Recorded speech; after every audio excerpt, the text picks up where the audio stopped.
So let's get some reaction on this. Byron Donalds, Florida congressman, sits on the House Oversight Committee looking into all these allegations. Sir, good morning to you. Good morning. My question to you, I know the report has just been declassified. Have you seen it? Are you aware of its contents? I'm aware of its contents, actually going to be going through it today.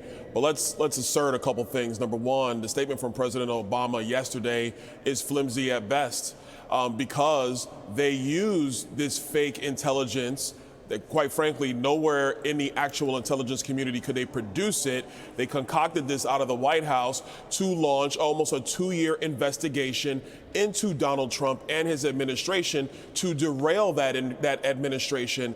And the only reason why they did this is because they just could not get over the fact that Donald Trump beat Hillary Clinton, stopping the radical left from continuing their policies from the Obama administration into what they thought was going to be a Clinton administration. So that's the bottom line here. So there has to be more investigations into this. This is something definitely, in my opinion, the FBI and the Department of Justice need to look into, because the key question is who in the White House and or what officials went to the FISA courts to get wiretaps into the Trump campaign and also into elements of the Trump administration. Let me try and nail this down. We've heard Comey and Brennan and all the Clapper, these names for years. And I don't know if a further investigation is going to overturn something that we haven't heard already. Maybe it will. What do you know when the president said yesterday that President Obama started it? And what do you know about this report that talks about an unusual direction on behalf of then President Barack Obama? What, sir, can you say right now that President Obama did to affect this investigation? Well, this is where I think more investigations are going to bring this to light. One thing I will tell you is that it's almost impossible for the then Director of National Intelligence to have really no credible findings from the intelligence community, but be meeting with the other top officials in the Obama White House on their way out the door, and then all of a sudden make a complete 180 in what they are going to then deem as credible intelligence for the intelligence community to use going forward, and to also go to the FISA courts. And in my personal opinion, the only way that can happen is with direct knowledge of the President of the United States at that time, and that president was Barack Obama. Okay, so have you been in contact with Tulsi Gabbard? May I ask you that, please? No, I have not been in contact with the Do you know if she's Gabbard. going to speak again today? Because late last night, she said the report, the files will be out today, and now we have them at foxnews.com, our digital site. Well, if she makes a comment, that's something for the White House or her office to talk about. We don't know that on the Hill. Okay, one last topic here. What do you think of Hunter Biden's comments about his father being on an Ambien and this 3-hour interview he did the other day with a series of F-bombs laced throughout every answer? Well, first of all, if Hunter Biden wants to talk, he should come into the Oversight Committee and we can question him under oath about what his father, what type of drugs he was taking.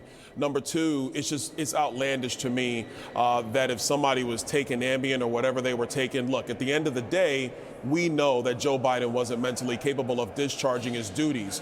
And the reason why I say we know this with confidence is because every official we have brought in from the Biden White House is pleading the fifth. They don't even want to answer basic questions about Joe Biden's competency.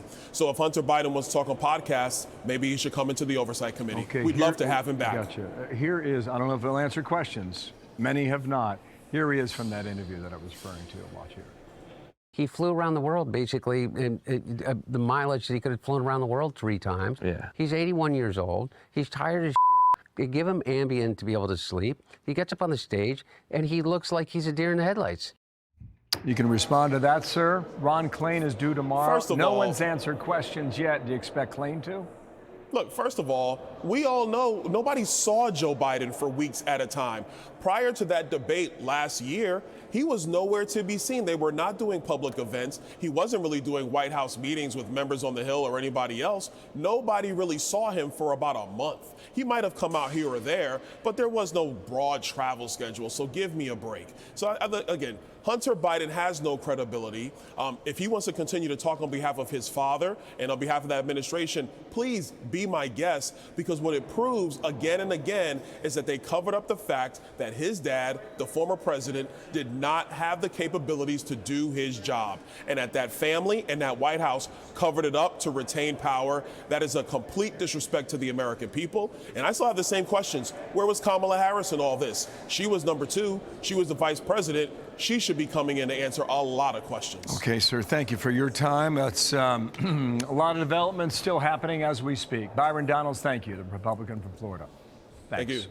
I'm Steve Doocy. I'm Brian Kilmeade. And I'm Ainsley Earhart. And click here to subscribe to the Fox News YouTube page to catch our hottest interviews and most compelling analysis.